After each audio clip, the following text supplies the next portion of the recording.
আজকে আমি খুবই মজার এবং খুবই সহজ কাচকি মাছের চচ্চড়ি রেসিপি আপনাদের সাথে শেয়ার করব। আসসালামু আলাইকুম, সবাই কেমন আছেন? আশা করি যে যেখানে বসে দেখছেন সবাই খুবই ভালো আছেন। আমেরিকাতে বাংলাদেশি মাছগুলো মোটামুটি সবই পাওয়া যায়। এগুলো ফ্রোজেন হয়ে বাংলাদেশ থেকে আসে। আজকে এই কাচকি মাছটা আমি পাকিস্তানি গ্রোসারি থেকে কিনেছি, কিন্তু এটা ভিয়েতনাম থেকে আসছে। ফ্রোজেন এই কাচকি মাছগুলোকে আমি পানির মধ্যে ভিজিয়ে রেখেছি। মাছগুলোকে ভালো করে ধুয়ে আমি পানি ঝরিয়ে নিয়েছি।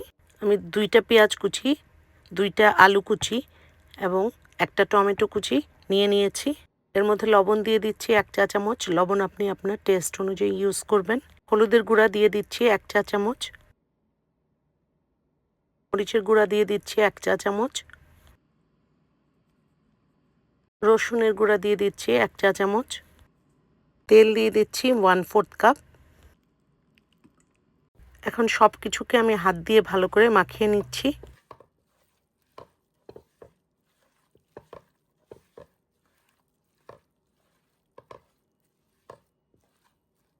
এর মধ্যে এখন আমি কাচকি মাছ দিয়ে দিচ্ছি 400 গ্রাম। 200 গ্রামের 2টা প্যাকেট আমি ইউজ করেছি।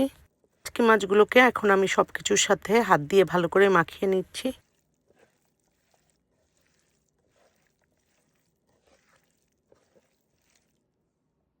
এখন পানি দিয়ে দিচ্ছি 1 কাপ। কাচকি মাছকে আমি এখন চুলায় বসিয়ে দিয়েছি। এখন এটাকে ঢাকনা দিয়ে রান্না করব 5-7 মিনিটের মতো। 5 মিনিট পর ঢাকনা খুলে আমি এটাকে একটু নাড়িয়ে দিচ্ছি। খুব আলতো করে নাড়াচ্ছি যাতে মাছ ভেঙে না যায়। এটাকে রান্না করব যতক্ষণ না মাছগুলো এবং আলু সিদ্ধ হয়ে যায়।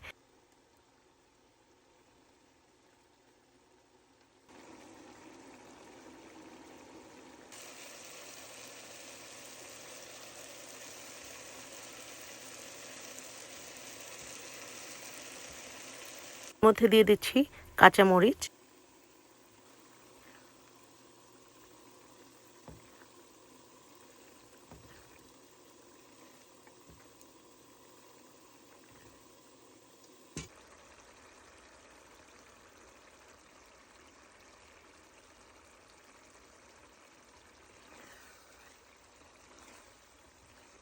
এখন দিয়ে দিতে হবে ধনেপাতা কুচি। আমার কাছে আজকে ধনেপাতা কুচি ছিল না, এই জন্য আমি একটু আমের আচার ইউজ করেছি।